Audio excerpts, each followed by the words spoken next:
Good evening, folks. My name's Norm Alphi. I'm an alcoholic. And I certainly want to thank Ed for the invitation to be up here this evening and to participate and be part of the meeting. And I want to thank his wife for all of the fine hospitality that she put out for us while we've been here. And welcome to any new people that maybe you're here this evening for your first, second, or third meeting in Alcoholics Anonymous. I can say without reservation, you've made a giant step forward. You've now associated yourself with the most popular, unpopular fellowship in the world, you know. Nobody in his right mind wants to get to Alcoholics Anonymous, I don't think. At least I didn't plan on getting to Alcoholics Anonymous. This wasn't a lifetime ambition of mine. I didn't go down to my high school counselor and he said, Norm, what would you like to be? And I said, God, I'd like to be an alcoholic. And he said, that's marvelous, you see.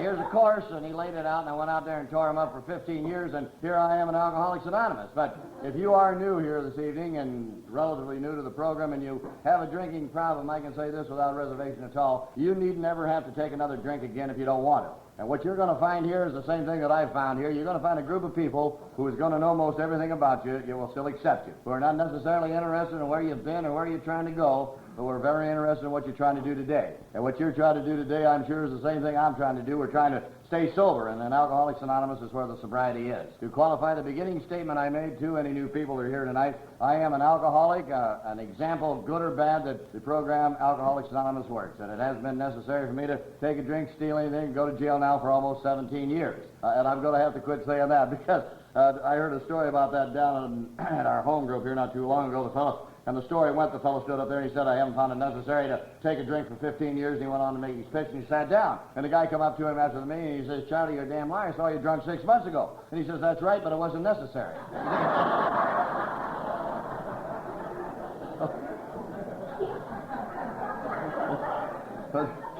Which is so true.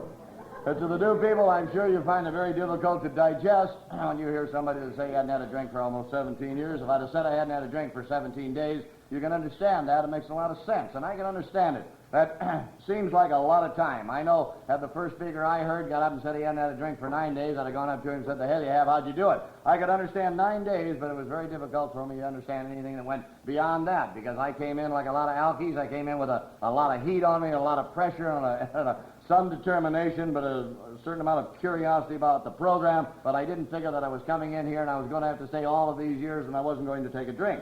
The fellow said that night, but apparently I didn't hear it, that he'd been doing it one day at a time. So if you're new here tonight, this is the way it's been for me. It's been going one day at a time. One day at a time. Why, the days run by and the weeks run by and the years, and pretty soon you're standing in front of a group of folks and saying you haven't had a drink for a good number of years. And it does really just seem like yesterday that I checked in and sat down there in that first Alcoholics Anonymous meeting. As to why or why not we're alcoholic, and I mentioned that I am alcoholic. You go into that, you can ask half a dozen people around here tonight why they're alcoholic, and they're going to give you half a dozen reasons. And I'm sure they're all valid. My reasoning for being alcoholic is that I drank too much whiskey. This is the reason I'm alcoholic.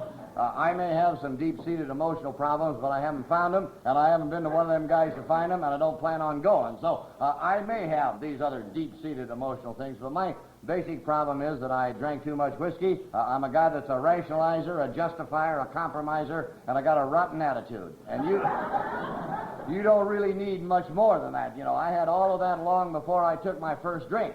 I spent half my life, I traveled half the world making a complete ass of myself. I spent money I didn't have, buying things I didn't need, trying to impress a lot of people I didn't like.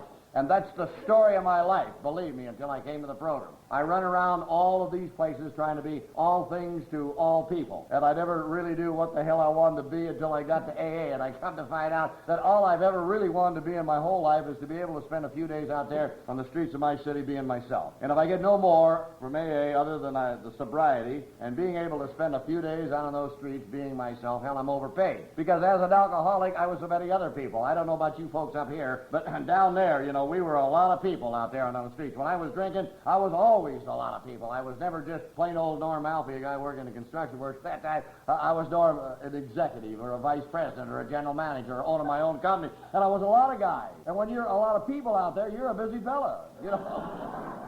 God almighty. I get a kick out of folks that say alkies aren't too bright and basically they're lazy, but a full-blown alkie out there in that jungle, man, he has got to work at it, you know. You have got to be busy all the time, and you've got to remember a lot of things. For example, where were you? That's the start right there. And wherever it was, you better not go back. You know, probably did something, and you made a lot of silly promises, like the money you're going to pay him or a lot of things. You know, as an alcoholic out there, I was busy being a lot of things, trying to be a lot of things to a lot of people. And I come to find out the happiest days I've ever spent in my life is to be able to walk down the street and all I've got to be is myself. Because I was clean yesterday and I was clean today, and God willing, I'm going to be clean tomorrow. So all I have to be is me. I don't have to impress anybody. I don't have to justify my existence out there any longer to the human race. I'm not coming from behind. Spend those days out there being me. Come to an AA meeting, hell, you don't need to impress anybody any longer. I come in, the guy says, Norm, don't impress anybody here in AA, buddy. We have been impressed by experts in the business. I made the mistake of telling the guy I'd been in jail 25 times. He was hysterical. He said I did it in a year, you know. The only way you win in AA is to be last in anything. You know, if you're first, why, somebody's always got something a little bit bigger and a little bit better. So I've come to find out that through this program and the philosophy of the program, I've been able to spend a lot of days here just being myself. It's a gratifying experience to make that transition. I'd like to tell you a little bit tonight about what I was like, what happened, and what I'm trying to be like today. I was suggested in the AA book. I don't do it to try to impress you about the amount of booze I drank or the amount of trouble I had. But when a man says to me, how does AA work?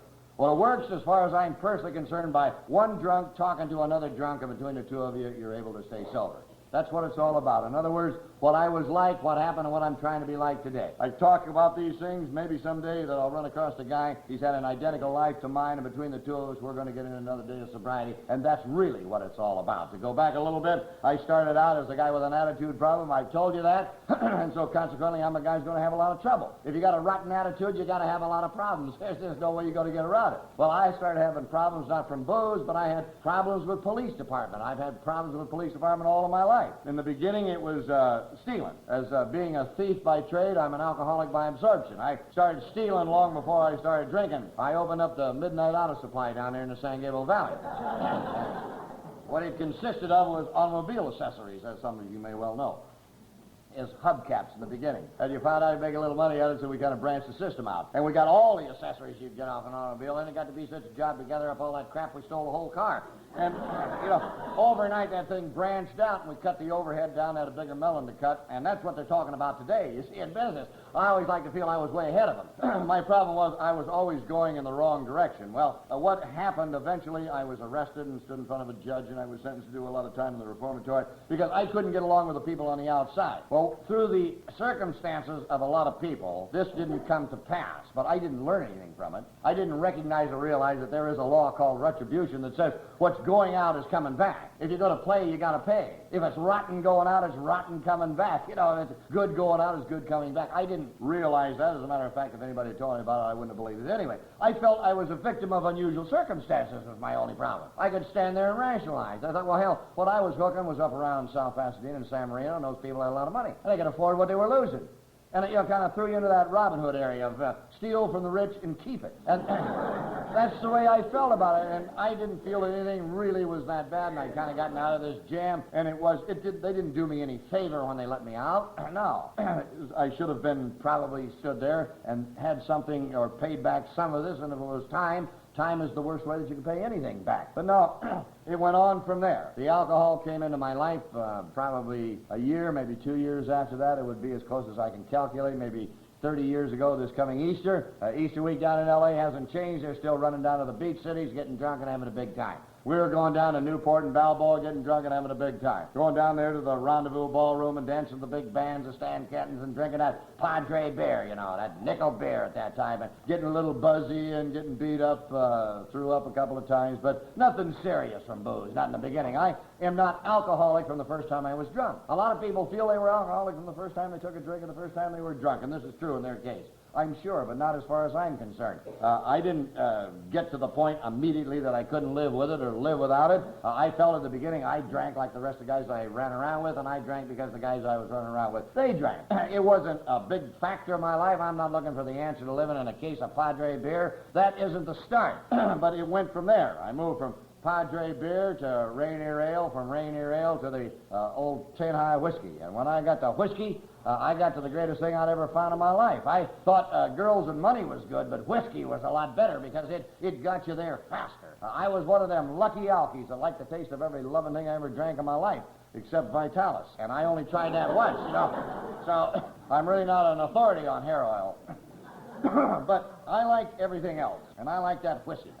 The beginning of it started up in Oregon, and a guy one night we were out, and he offered me a drink. And I never turned nothing down in my life, you see. And I said, sure, and I took a big jolt of that whiskey. And that baby burned going down, and God, it burned coming up, and you know how it kind of runs out your nose and your eyes water?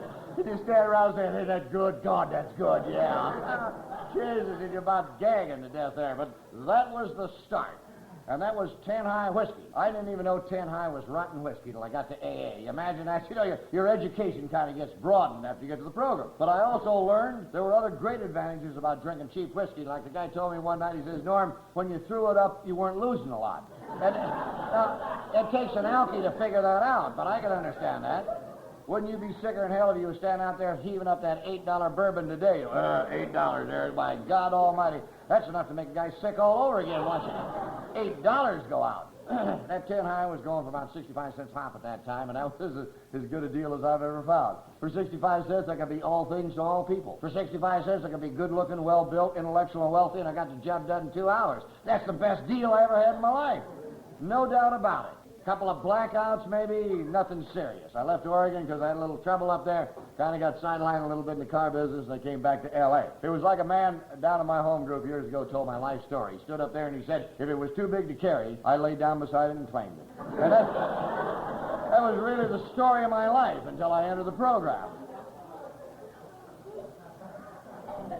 So I got back down to Los Angeles, and in January of 1942, I enlisted in the United States Navy, feeling this was going to be the answer to my problem. But what had happened, all of the enemies I had in L.A. all joined the Navy the same day I did, you see. I got in there, and there's a bunch of guys trying to tell me what I'm going to have to do, and what I got to wear, and where I'm going to go, and where I can go, and it just messed up the whole damn thing. I went in feeling I'd be the youngest lieutenant commander they ever had, and I ended up being the oldest seaman they ever had. I just couldn't get that deal moving. In the first year, I held the record on the ship I was aboard of having 3 court-martials. I got a deck, a summary, and a general. And the general court-martial was the highest the Navy had to offer at that time. They didn't go any higher than that. And believe it or not, it kind of gave me a sense of well-being in the beginning, because nobody on that ship had ever had one of them, you see. As a true alcoholic, you want attention. If you got an ego like mine, you want people to pay attention to you. And if you can't do it for being good, be lousy. But be lousier than anybody else. That's the way you get the attention. But that was a short-lived thing, because I was transferred from the ship. I went to Treasure Island, I went to the brig, I waited for the trial, and I went to trial and read off, and then I got 11 and a half months in the Navy prison up there in the top of Goat Island, run by the Marine Corps. And that was a rotten scene. That thing never really got off the ground. I had a lot of problems there, because there was the biggest problem I had was an attitude. Right here. I have learned recently over the years that the biggest enemy Norm ever had has always been one guy. It's always been Norm. For everywhere Norm goes, Norm goes. If I can get him out of the way, if I can move that ego out and bury that part of that personality out there, everything seems to run along all right. But when I act like I generally do, why things seem to go haywire. And the enemy here has always been within. But I was always, it's this guy. And I can rationalize it was them in L.A. And then it was the people in the United States Navy, and then it was the Marines that were running the brig up there, and they just really didn't understand. But I'm the guy that got the thing going. That I understand today. They had a guy that was running that brig by the name of Big John. He was a Marine gunnery sergeant, and him and God used to go to breakfast together. He accounted to no man, believe me, and he had a way of taking care of folks like me. And I was there about 2 months, and when John asked me to jump, I said, how far? Yeah, I thought I was there because I won some personality contest, not because I committed some crime, you see. But this was the reasoning, and after I left there, I swear to God I would never go through this again, and I didn't. But, you know, a few years ago, that song came out called Big John, and I'd hear it on the radio, and I'd just got, jump all over again. John.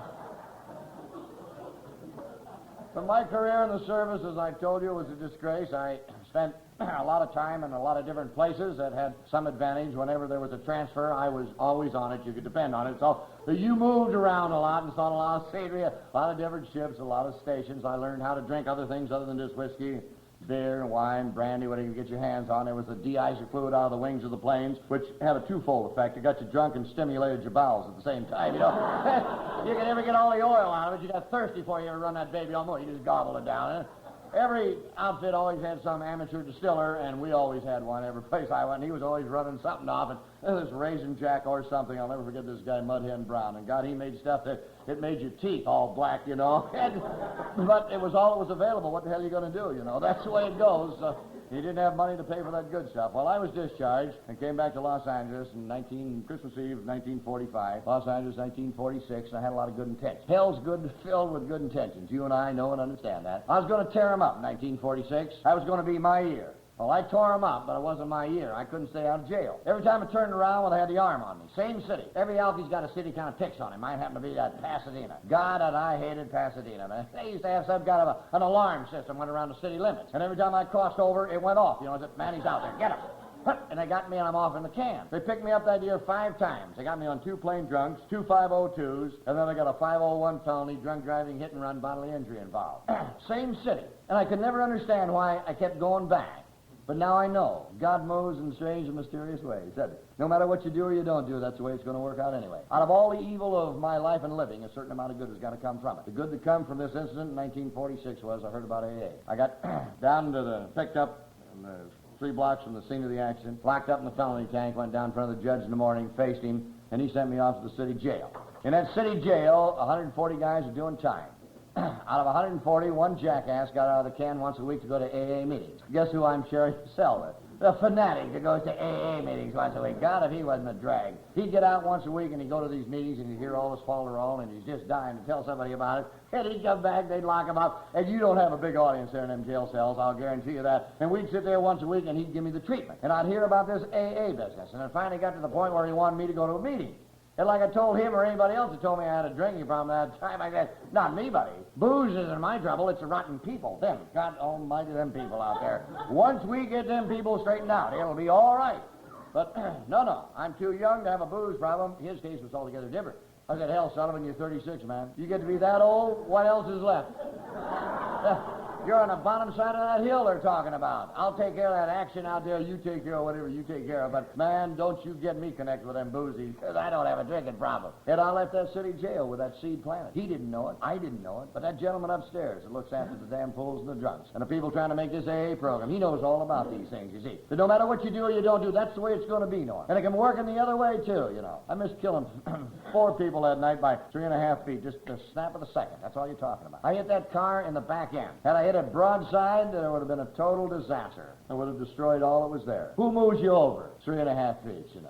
As I have wandered through this life of mine, when you get the heat on, you get thinking, things are pretty tough. I get to thinking, Norm, how many chances they're going to give you out there? I'm a firm believer. They give you so many. You check into this lottery 11, they give you a handful of tickets, and they say run. And every time you mess up, they got to have a ticket. So pretty soon you tap out. You're looking at a guy, as far as I'm concerned, I'm tapped out. There's no more tickets out there. I don't stay sober from the fear of it, but a guy'd be a damn fool. Got to sit down and recognize he's been real lucky, because these things have happened in each and every alcoholic's life, I'm sure of this. And I know how I'd be. If I ever went back to drinking, I'd be the drinking and the driving, because I never would just get rid of those automobiles. Couldn't do it. I've thrown keys away and called guys up to make me a key so I get in that car and drive that baby as fast as they'll go, you know. So I know what will happen. Don't stay sober from the fear. But it's always good to realize you've been pretty damn lucky. And that seed of Alcoholics Anonymous was planted. 8 years later, I picked up the telephone looking for a guy named Sullivan in an outfit called AA. I found AA, but I never found Sully. Not in a sober sense. When I found him, he was up in Camarillo Hospital because after 3 years of sobriety, he went back to drinking and he couldn't quit. And he drank up his mind. And they checked him in there for the rest of his life. Before he was 40 years old. It's unbelievable to think that anything that tastes as good and sweet as whiskey could tear a man up that bad. Yet they talk about it in chapter 3, to the gates of insanity or death. And so what's the difference, insanity or death? And you say, well, why does this happen? So I don't know why it happens. I only know that it does happen. I haven't the background, the understanding, or the education to even talk about it. I only know there is a percentage, and that's the way it's going to go. I can't believe it's guys like him that make it possible for folks like us to be sitting here this evening. I only know that there is certain things that happen as you run through this lottery of your life. Well, after my release from that city jail, I went back to drinking. I went to work for one of the biggest construction firms in the world in the concrete pipe business. I stayed with these people 11 years. In an 11-year period of time, I was blessed with being at the right place at the right time, and so I had an adequate job. The job is an important part of my life because I got to have the money. I'm a bar drinker, and the bar drinkers are got to have that money. You know, it's a high overhead kind of drinking. It ain't like that home drinking. That home drinking is low overhead drinking, you know. But I never liked drinking that booze around the house. There's nobody there to tell how good you are, for one thing, except my wife. And she don't believe it anyway, you know. But a bar drinker, boy, he can get out there and mess.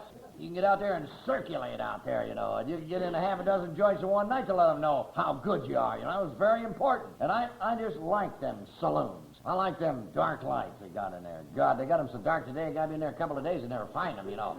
And they got other side attractions, too, I've noticed in these bars down home now. You know, the guy will be in there for a week, you know, and never get out.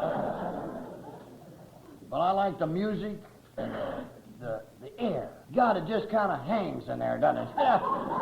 You get into one of them joints early in the morning, it just kind of gets at you there.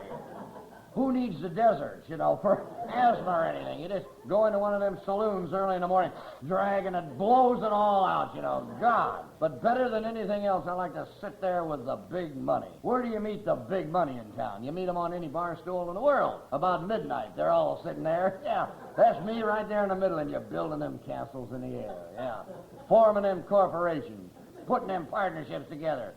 Wondering what the poor slobs are doing tonight, because, God, the big dough's there. You feel it all around you. When you get tired of talking and lying to each other, you can sit there and look in that mirror. You can lie to yourself, you know. Yeah, you take on that, what they call that perpetual Maybelline look, that wide eye, you know. God, you living doll, you. Bringing that drink up in you. Oh, God, you happen to notice your arm. How well-built can one guy get? Jesus. 150 pounds wringing wet. Couldn't lick my lips about that time, see? God, doesn't that whiskey turn you on, though? You're sitting there and you're making all them funny faces at yourself in the mirror, you know. Yeah, I'm the Alphi down there in that $50 suit with that $5 worth of whiskey all down the front of it, see? A little mustard all over your necktie. You'd had a snack, you know. You're wondering why all the dollies aren't down at your end of the bar, because, man, you got it going. If you're like me, you can't talk. You know, nothing's coming out. Take one step off of that bar stool, bam, it's all over. There he is. The lover of the San Gabriel Valley. There he is out there. Yeah. There you're opening your door with your head again. You're on the way out. To sleep in the car. God, isn't that car sleeping something? Walk around with a perpetual bent neck all the time. Your head screwed under that armrest all night and the door handle stuck in your ear and that sun, boy. And it's something when that sun comes through the windshield at 6 in the morning. That's a spiritual awakening, isn't it? God, did you ever see yourself sitting there in that car? This kind of, Jesus, your mouth tastes terrible and your teeth itch and your stomach hurts and you threw up on your dashboard and or you thought the window was down, it was up, blah. And then you roll it down like it really never happened, you know. It kind of squishes in there, you know. God, I heard the king of the car sleepers down my way. He used to sit there and get undressed, you know, in his front seat. He'd take his shoes off and then heave them, you know. And I always wanted to find out if he ever put them on that way. Make a hell of a story, wouldn't it? But I've sat there, you know, with that hung-out look thinking, God, I like to drink. Yeah, my problem seems to be that rotten woman I'm married to, that red-headed Irish woman. God, she used to drive me right up the wall. Very little sense of humor. Had a mean streak, too. Never really understood me. Used to yell at me a bunch. Anything an old Alphi don't like to have folks yell at him. You've been out there drunk a couple of days and you're coming on in, you're tired. You've had a busy day out there, you know. You're tired and you're sick and a little drunk and you walk in the house and you'd like a little love, affection, and understanding, by God. And I'd walk in the house, trying to look sharp. You see, got dried blood in the side of my face, my shirt's torn, I got one shoe on, and I'm trying to be alert. And she'd say, you're drunk again. And I'd stand there and go and ask myself, how does she know? Who told her? Yeah. She used to be able to tell when I'd call her on the damn phone, and that upset me worse than anything else. But I never knew I was the guy with them buggy eyes when I drank. I had them, God, and she'd take one look at them eyes, and she'd know. But I never knew that. I thought somebody was filing these written reports with her, Yeah. And I'd stand there and hit her with that big $64 question. I'd say, woman, do you know who the hell you're talking to? And she'd go, do I know who I'm talking to? Mimic me is the only way them lousy Irish can do it.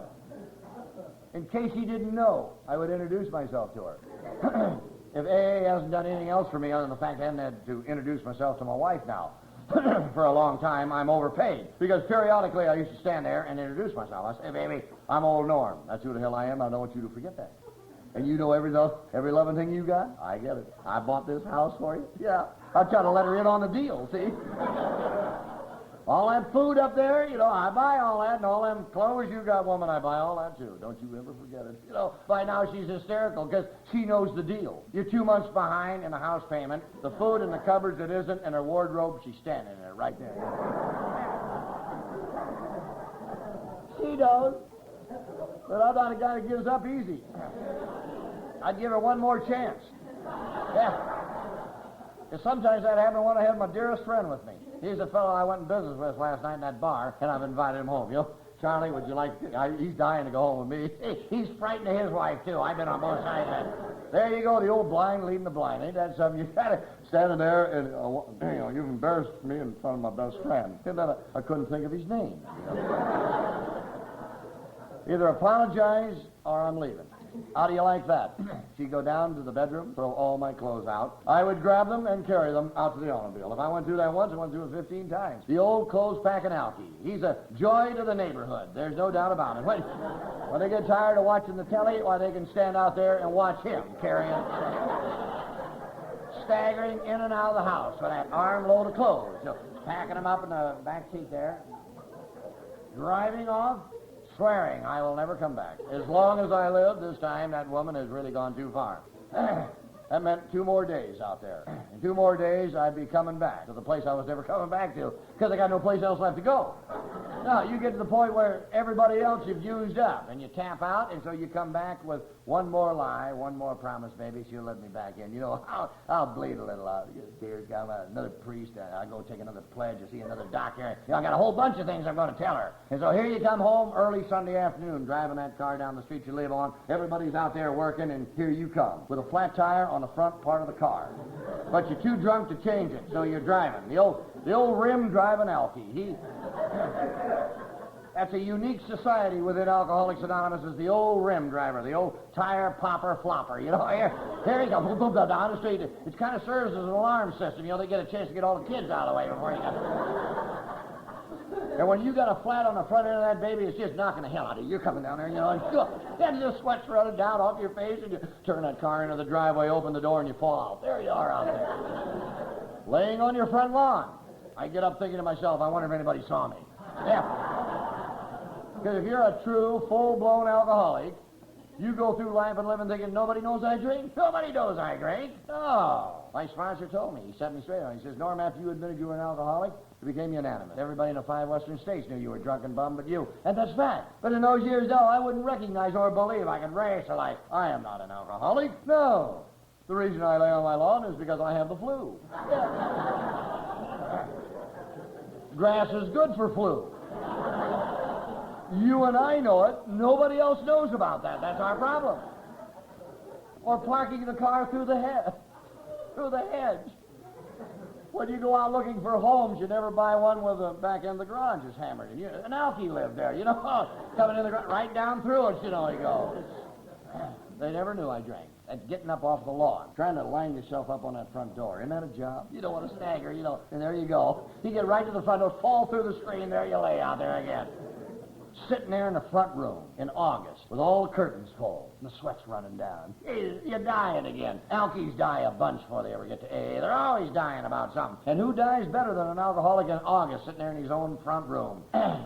That redhead would walk by and she'd say, you rotten. And I'm so sick. I can't think of anything to tell her. And I'm praying a lot, though.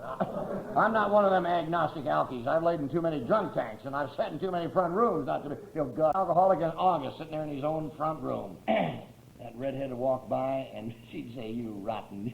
And I'm so sick. I can't think of anything to tell her, and I'm praying a lot, though. I'm not one of them agnostic alkies. I've laid in too many drunk tanks, and I've sat in too many front rooms not to be, God, get a dog, God.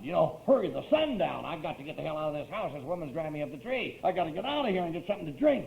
And finally that sun gets down, boy, and that relief you feel. And you get back out of that car, and you slither down the street, flat tire and all, and you get back down to that joint, and you muscle up on that bar stool, and you have a half a dozen, and God, you're feeling better all the time. And then you have a half a dozen more, or whatever it takes you. Jesus, you're really feeling good now. And then you have a few more, and you get up to that plateau that the alky likes to get to that buzz, and you get that buzzy feeling. God Almighty, it's a whole new day. The whole world is great out there. Everybody's crazy about me. My wife's nuts about me. The boss is going to give me a raise. And I'd think many times if I could just drink up to here and stay even. If I could hold that buzz forever, and I'd order one more just to stay even. That's the one that got me. Yeah, it was all over. That one more trying to stay even. The first one was killing me, but that one more trying to stay even was the one that was always getting to me. But I always thought, if I could get just here, then I'd be able to drink like my old man and my brothers and my friends. I'll be all right. I'll be able to hold that feeling. And time after time and year after year, I'd think, it's going to be all right. I am going to reach this plateau. I am going to be able to drink like the rest of these people. My problem is, I got to get the hell out of L.A. L.A.'s got bad whiskey. I've got to get back down to Big Spring, Texas. God, they love me in Big Spring. Or was it El Paso? Or Dallas? Or Moses Lake, Washington? Or Seattle? Or Stockton? Or Tucson? It was always somewhere else. It was always going to be all right when I got back to that place. But if I'd sat there and I'd had 1 ounce of honesty within myself, I would have seen, by golly, it always ended the same. It always ended the same. It never changed. It got a little worse. It never got any better. Each and every time I got to one of those cities or towns, why, it'd just be a matter of time till somebody's working me over, or I'm laying in some drunk tank, or I'm calling the boss saying, Mac, will you wire me $150? I got to make bail to get out of jail. Or I'm calling my wife saying, baby, don't go to the airport. I ain't left yet. Gee, I'm still here, wherever it is. Never did it change. But in the back of the alcoholic's mind, he thinks somewhere, someday, I'm going to control it. Someday I'm going to drink like the rest of them. And I tried all that there is in that chapter 3, from the bourbon to the rye to the scotch to the gin. That gin, God, I hated gin. I only tried it one time. It was down at the old Trianon Ballroom. A guy touted me on them gin bucks down there one night. So we're drinking them gin bucks, and I'm telling him, God, that gin gives me heartburn so bad. And he says, man, you got to eat them Rolaids, and that'll take care of it. So I munched them Rolaids and drank that gin, and I got drunk and sick and got the heartburn and got the white mouth, too, from the Rolaids, But as an alcoholic, you go to any length to control that booze. Any length to control the booze. As I ran through the lottery of my life and living, the whiskey took away every loving thing I had of anything in my life. By this time, we had several pregnancies in the family. We had several children. The day finally arrives when I checked in, and she says, Norm, you're going to have to get out. We can't tolerate you any longer. Norm, you're a drunken bum. You'll never live to be 35 years old. Hell, you're drinking yourself to death out there. And we don't want to be around at the end. The children are neurotic because of you. I'm sick and tired of waiting here night after night, wondering where you are. I'm sick and tired of every time I hear a siren down the street, I think, God, the police got you. Or this time you're laying dead in the middle of the street and you're never coming back. Norm, I just can't go any farther with it. And there was no more lying and no more promises. I says, baby, I'll go see that doctor. No way this time. No, you just get out of our life. You abuse the family. No more.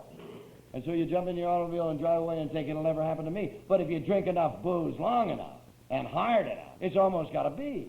Sure, there's isolated cases where people put up with this jackass for 30 years. Can you imagine living with an alky for 30 years? 30 years he flops in and out of the house. 30 years of picking up the pieces. 30 years of lying for him. 30 years of promises he can never keep. 30 years out there. Hell, I wouldn't put up with it for 30 minutes, but they go on. Boy, they go against some pretty good advice, too. In our family, she went against the advice of a doctor and a psychiatrist and a half a dozen priests and my friends and her friends and my family and her family. They had one giant decision. Sort of bum out, but no, they hang in. Can you imagine that? Go 30 years like that. What do they see nobody else can see? I'll never understand. That little something that's there, that nobody in the world can see, but it's there. That's something that's good. And they know somewhere, someday, maybe it'll be brought out And he or she will be the type of person that we know he can be. These miracles come to pass each and every day because people walk through the door and come into Alcoholics Anonymous. They come in very sick together and they leave after a period of time, and they all seem to be very well. If for nothing else, they're able to stand out there and be counted with the human race. They're no longer the practicing alcoholic, the miracles that we understand here in Alcoholics Anonymous. But that whiskey took away the family, and then the whiskey took away the respect of the people I work for. The day came when the old man called me in the office and says, Norm, the next time I catch you drinking on the job, buddy, you're done here. Through. And you'll never leave L.A. County for us again. Never. We'll send a guy on one of these jobs half as good as you think you are. At least we know where he is. At least we can depend on him. And I left his office. I was humiliated. We understand a lot about humility because we've been humiliated so many times. The humility of this. Here's a guy that I thought, I broke my can for this guy. I built this rotten company for him. Here's a guy I respected as much as my own father. An old Mustang come up the hard way. Self-educated and became the general manager of this multi-million-dollar corporation. And he's telling me I'm a drunken bum. And I thought, God, I'm going to fix him. I'm going to quit. That's what I'm going to do. For my own company. Run him out of business is what'll happen. Then he'll come to see me. Yeah, and I'll say, I remember you, Mac, you dog. Get out of here, And then I ordered another drink, you see it, and had another dream. And on it went. But in reality up here, I knew he was dead right. But I was firmly convinced someday I'd be able to handle the booze and it was going to be all right. I will sacrifice any part of my life, but I will not sacrifice the drinking because it's not hurting me bad enough yet. I haven't lost enough. Well, the day came when I lost enough. That was the day the man walked into my life and he said, Norm, you've abused the privilege of owning it. We got to have it. He took away my self-respect. I got no self-respect. That's a big commodity, isn't it? That's the biggest thing a man will ever own is his self-respect. That's something you can't buy with all the money in the world. There'll be guys out there spend hundreds and thousands of dollars trying to buy self-respect. And the guy says, I'm sorry, Charlie. No way. This isn't a supermarket. You don't buy it, check it out. No, self-respect is something you as a person, as an individual, have to earn. And it starts with yourself. The day you stop kidding yourself, the day you stand in front of that mirror and you say, Norm, it's really not important what the human race knows about you any longer. No, it isn't. But it's awfully important what you know about yourself. And that day, when it was, or where, I couldn't tell you. But that day that I come to realize that it was damned important what I knew about myself, and I wanted to change it because what I knew about myself was lousy, that I had affected directly so many people in my life, and I wanted to change that. And that was February of 1954. I got up off of the floor, sick. I went in and called the central office in Los Angeles. A guy by the name of John Carroll answered the phones. He said, do you have a drinking problem? I told him I did. He said, do you want to do something about it? I said, I did. He gave me the number of 3 guys. And the second guy he called, he came out to my house, and he sat there and he talked to me. He was the kind of guy that you didn't get along with right in the start. He was a pretty hard-nosed, hard-hearted old guy. He was a hard-hearted sponsor. I didn't like him. He went to school for hard-hearted sponsors, One of them nasty guys.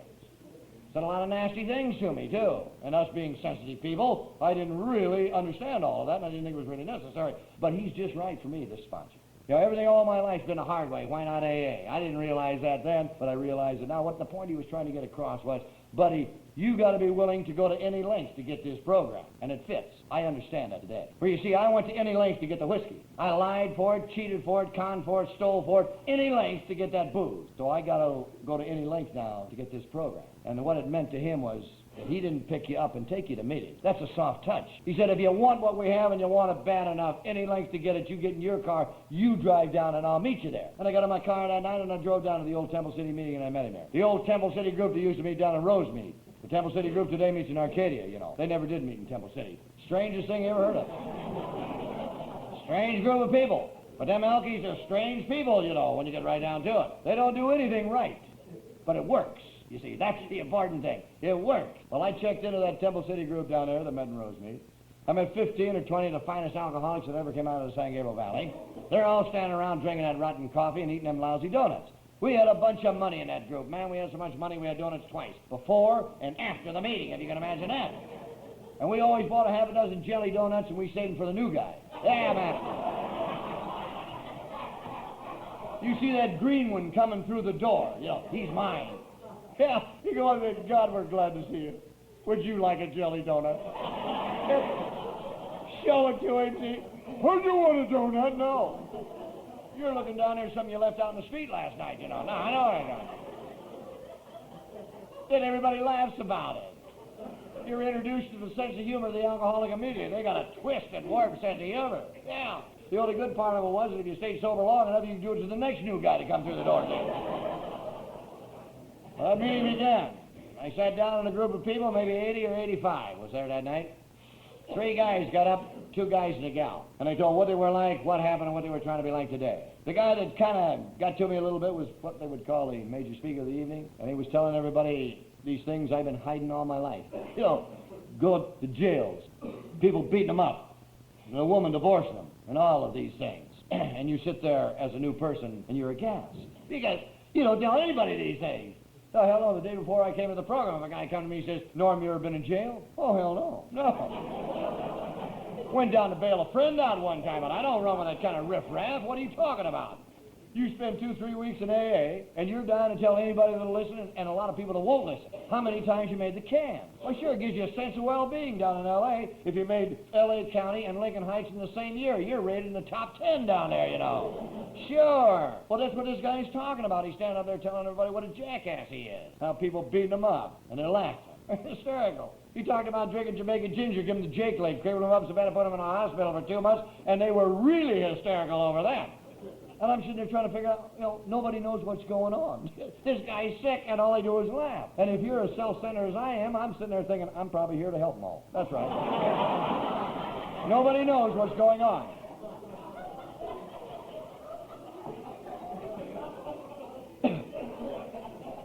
But then he gets to the part where he comes to Alcoholics Anonymous and he gains sobriety and a new way of life. And he talked about these kids of his who over a period of time had learned to really hate him. But after a period in AA, and he had the change of attitude, and he bought the total package, they come down to see him. And one by one, they learn to appreciate him. And then they learn to love him, and then they learn to respect. Respect. He was a respected man. Had I had the foresight to look around, I'd have probably seen a half a dozen guys, and they're all choked up. And maybe the tears in their eyes, you know. And they're crying because they're happy for this guy. And this guy told the story of AA, as I understand it, as I have heard it hundreds of times since. They laugh because they're miserable, and they cry because they're happy, and they call it AA. And sure enough, the fact. How do you clear away the wreckage of a rotten past? You learn to laugh a little. You laugh not a bit before you get here. You learn to laugh, and you move all that garbage out. And while you learn to laugh, you start to go out and get the confidence back, and to make the amends, and the amends are an important part of the program. Don't get me wrong. Everybody isn't delighted over the fact that you got sober. You know, if you're new here, you got to remember that. You're going to run across some people that really aren't crazy about AA. I know there was a liquor store down there on Arrow Highway that I used to do a lot of business with, and I was on the tab for, maybe $60 or $75, and I went down to see Tony and says, Tony, baby, you don't have to worry. I quit drinking. I've gone to AA. You give me 30, 60 days, I'm going to clean the bill up. And she says, the hell you are. You're going to do it now or I'll garnish you your check. You see, so there are people that really aren't delighted over the fact that you got sober. But it's a beginning, and I went out and I made the amends, and I learned to laugh. And I run across a bad deal because there were people in my life that weren't available to make the amend in the physical sense. My own family never saw me out of a jam from the time I was 13 till I was 27 years old. Every time I go home to see my mother, why, she'd break down and cry. And I'd tell you, baby, don't worry. It's going to be all right now because I'm going to get straightened out. And I'm going to quit the boozing so heavy, and I'm going to go to school, and I'm going to get educated, and I'm going to be like my old man and my brothers and my friends, and it's going to be all right. And I'm going to get going pretty soon, or later on, or tomorrow. I'm going to do it, but I just can't go on now because now I've got a lot to do. Now I'm sicker than hell, or I got to have a little something to drink or something. And I kept going year after year after year, saying, baby, don't cry. You'll never have to cry for me again. It's going to be all right. And then I run out of time. It's all gone. It was over. She was killed in a car wreck. 2 years before I found the sobriety of AA. And when I came in at the top of the list up there, the amendment, I'd like to go home and say, baby, I'm really sorry, and I met a group of people.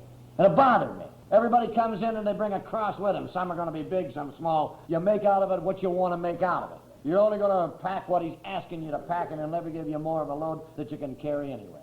One evening I heard a serenity prayer. Maybe I'd heard it 50 times, but it kind of cleared the thing up, you see. It said, accept the things you cannot change. And for all the money in the world and all the prayers of my right arm thrown in, I can't change the fact that that's the way it is. I don't know why it is, but that's the way it went, and it can't change. It's wreckage of the past. And I got to move it out. It's tough enough to live today with today's merchandise, let alone trying to do something about yesterday that I can do nothing about. And I know within myself that someday they'll hang me out and I'll make the shot. And I'll check in and say, I'm sorry for all the problem. But after you left, it got better because I met a group of people and they call themselves Alcoholics Anonymous. I don't believe it's a rationalization. I believe it's the only way that I as an individual can live out there today with what it asks for what it is there. This was the beginning. This was the start, that first meeting there. The amends and these other things They come later on. The transition, which is very important. After you learn to laugh, why, then you learn to give. Alcoholics Anonymous is a giving program. It's difficult for me to do. It's difficult for any alcoholic because he is not of a giving nature. He's a taker. Hell, I'm a taker. I took every loving thing there was out there. I give nothing to nobody. I stole everything there is, including time. And time is something you never live long enough to pay it back.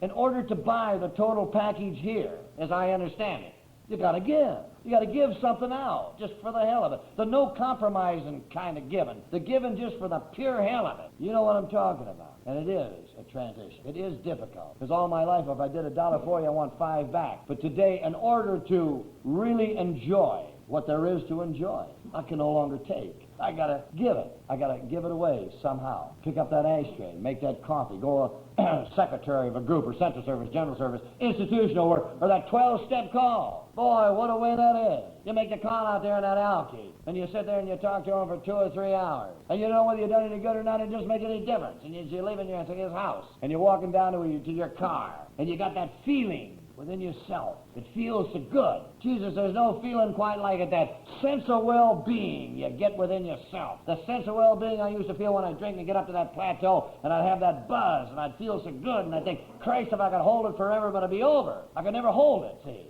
And I wake up in the morning and that sense of well-being I had there was replaced by remorse, and that remorse would dig and chews and kills you. But that sense of well-being that you experience here in the program is altogether different. It's that feeling that you feel good inside as you walk down the street of your city or town or driving your car and you wonder, why do I feel so good? It don't make sense. And then you stop and think for a minute. I feel so good because I gave a little away and I really wanted nothing in return. I quit being a taker. I started to be a giver. It's a big and it's a long, hard transition for some, but I can say without reservation, it's all worthwhile. I'm sure in the bitter end, when you're standing there and they're going to hang you out, it isn't going to be what you've accumulated in a material sense. And I'm a guy who wants to make that big score. Don't get me wrong. I got nothing against making a lot of scratch. But I'm still firmly convinced in my own mind, in the end of it all, as you stand there, it's not going to be what you accumulated. It's going to be important or make any difference. It's going to be what you give away, what you give away. And the happiest days I've ever had in my life is when I give something away just for the hell of it, when I wanted nothing in return. Alcoholics Anonymous is this kind of people, this type of program. And I shudder to think as I stand here this evening, and each and every time I ever attend a meeting, that I almost passed it all by. Because the second meeting I went to was almost my last. The second meeting I went to naturally had to be over in Pasadena. Where the hell else would I go to a meeting? The old-timers group over there. Got to be sober 10 years to read the steps at Pasadena meeting. The speaker that talked that night had been sober 137 years, you know. A hell of a guy. God, he's terrible. Showed a big picture of himself, taken when he was doing time in the L.A. County Jail. The point he was trying to get across was, look at me when I was drinking and look at me now. I look at that picture and I look at Artie and I thought, hell, he looked better drunk. Yeah. Lousy AA ages the hell out of these guys, you know. I got to get out of here. I went out the next day, I bought a pint of whiskey, I took a drink out of it and threw it away. And the only reason I can give you for it is that my ego is so big. I didn't want my sponsor to think that I couldn't get to that third meeting without taking a drink or getting drunk. And so, because we'd agreed that we would go to three meetings. And I drove up to that third meeting, the old Arcadia group, and I checked in and I met a half a dozen guys. There's a guy here tonight that I met at my first meeting, another thief from the San Gabriel Valley. And I met a bunch of guys we was all about in the same age group. And we kind of hung in together. We'd sit there in the back of them meetings, you know, and we'd criticize all them folks out there, and we'd criticize all the speakers. And then we would go and have a meeting after the meeting at some restaurant or somebody's house, and man, we'd really tear them up then, and we'd really criticize. And we went to a lot of meetings, and that way you got more people to hate and criticize and tear up, and it was a marvelous experience. Yeah. We went to Baldwin Park on Monday night, and Arcadia on Tuesday, and San Gabriel on Friday, and El Monte on Saturday, and Temple City on Sunday, and God, did we have a lot of folks in there that we didn't like. And we had noticed, by golly, that in this AA bunch, they got sobriety, but they sure got a lot of cliques in AA. So we had formed our own clique to be against all them other cliques. You know what happened? In Arcadia, when you ran for secretary, there was a big deal, and you always had 2 or 3 guys running for secretary. There's a big political deal. So we got the machine going, and we run our boy Stan for secretary, and he made it. And we all sitting there rubbing our heads, got our boys in, and you know what happened? The damn fool joined the other cliques. Hell of a deal, isn't it? So it's self-defense, so that we could really get up close and hate this guy. We move from the back end up. And little by little, as you come through the AA meeting, as you come through the folks on your way up front, you come to find out that there aren't too many, if any, cliques in AA. There's just a whole big bunch of people out there. That's what they are. And they're from all walks of life. There's a lot of folks that you wouldn't do any drinking with, Norm. And by God, you know there's a lot of folks who wouldn't do any drinking with you. See, that's got even in it. There's a lot of folks that you're not going to share a lot of sobriety with. There's a lot of folks that aren't going to share it with you. But there's just a whole bunch of folks. And as I heard early in the program from a magnificent man who said, there's nobody in AA that dislikes me so bad that he'd like to see me take a drink. And by golly, that's pretty hard and stern friendship. There's not a guy that I know, whether he likes or dislikes me, that if I called him up in the evening and I said, buddy, I haven't taken that drink, but I'm pretty damn close, will you talk to me? That he wouldn't get out of that warm bed, get in his automobile, come down, and we'd sit someplace and be talking. So there can't be any cliques in AA. There's just a whole bunch of real nice folks, as I see and as I understand it. I don't mean to stand here tonight and try to profess it to tell you that every day is a holiday and every meal's a banquet. No. It is here. It is during the meeting. But you step outside and you try to pick up a piece of this package and take it on out there in that jungle. And there's those days that it's tough when the roof falls in on you and you think you can't cut it. But as I said before, you'll never get more than what you can pack. Many's the day I've stood there and cried the poor mouth about what I didn't get. Many's the day I've screamed and said, Christ, why me? Instead of standing there and remembering the essential of who I am and where I came from and what I got. I should thank them for what I got. I may get nothing, but I've got 16 years and 11 months. And that, within itself, I'm overpaid. I've got 16 years, 11 months, walking down the sunny side of the street. Guys are going to die and never see 16 days. Hell, they're going to die out there on that street of booze and fantasy and busted dreams and broken hearts. They're never going to cut it. There's going to be a few who are going to cross over and grab a little bit and go on back and not make it back. So hell, if I get no more than that, I'm overpaid. 16 years and 11 months I've been getting out of bed and choosing the way I want to live, of knowing that I can go out there in that jungle and I don't have to justify my existence to nobody out there. No way. Hell, I'm not coming from behind. They don't have the heat on me or the screws on. Today, if I do something for somebody, I'll do it because I want to do it, not because I'm being jammed into it. I don't justify my existence today to nobody. And when I talk to guys out there on my street, in my city, in my town, not Ed's town, my town, you see, I can look at them right in the eye. I hang my head from nobody. I'm respected in parts of that city. I am respected by the people I work for and the people I do business with. I'm respected by myself. I'm respected by that red-headed woman and all them bandits live up there in my joint. Yeah. I got a couple that's never seen their old man take a drink. Can you imagine that? Yeah. I raised them from little ones into big ones. Happen sober, you know. You got to watch these deals. I can send them on out and get married. Have a whole bunch of kids. Bring them all home, and they may never have to say, yeah, there's your granddad, the drunken bum on the floor. What a hell of a deal, isn't it? I got an older girl, I bought her first pair of high-heeled shoes and got choked up so bad I thought I'd just die. It was an emotional thing, the respect that she had for me and the respect that I had for her. I got another 18-year-old daughter that has a phrase that just tears me up, and she generally tells it to me on my birthday, and on my AA birthday, and on my Christmas. She says, I love you, Daddy, like nobody in the world, you see. Now, these things are small and insignificant as they may be, unless you've lost the total respect of it all. You know what I'm talking about, when it's regained. Today I stood out there in a wedding, and an older girl got married, and I looked at 350 people sitting out there, and I was part of it. For I could remember the day that I could stand in a room full of people, and I stood there all by myself. You know and I know. You could stand in that room when you was boozing as an alky, and there's 100 people there, and you're there by yourself, and you die. And you think to yourself, I don't need the rotten, dirty people. But inside you say, Christ, I wish I had a friend. I wish I had a buddy. I wish I knew a guy'd sit there and talk to me with compassion and understanding and not pity and hate. That day, my friendship was limited only by me and my rotten attitude. Today, my friendship is only limited by me and my attitude. If I got a change of attitude, I have all the friends out there that I want. That day, I looked out at 350 friends, and I didn't know many. But I knew 65 or 70 of the Alphis that were sitting out there, and they're the special ones.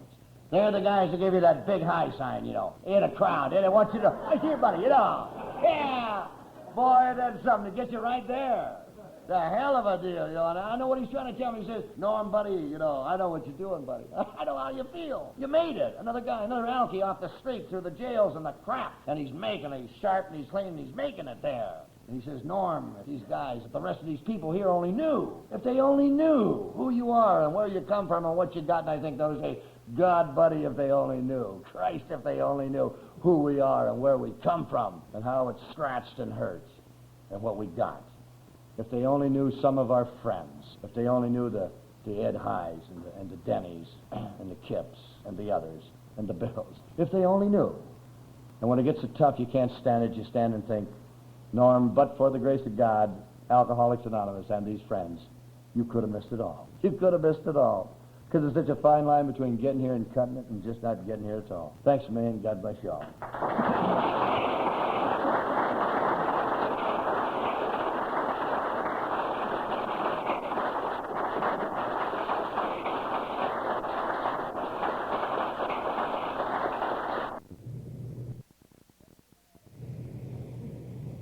But just as I awakened to the fact that I was sober, I awakened to the fact after a long time that the thing I had been looking for in the systems for years had found me, seemingly, when I had my back turned, maybe trying to give a helping hand to a drunk that still suffers.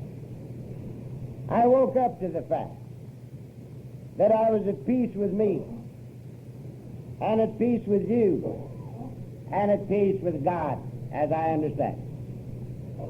And so it was a few months ago, this thing, the impact of it hit me, and I've been playing with it. And I'm wondering if for 43 years I hadn't had the cart before the horse. I wonder if it isn't in sharing our experience, strength, and hope in love with our fellows that we come to learn about love, which to me is the spirit of Almighty God. I wonder if that new commandment wasn't quite a thing, that we love one another as he had loved us. And I keep thinking in my meditation of those last days when the carpenter called his beloved friend, Peter, before him. And he says to him, Peter, do you love me?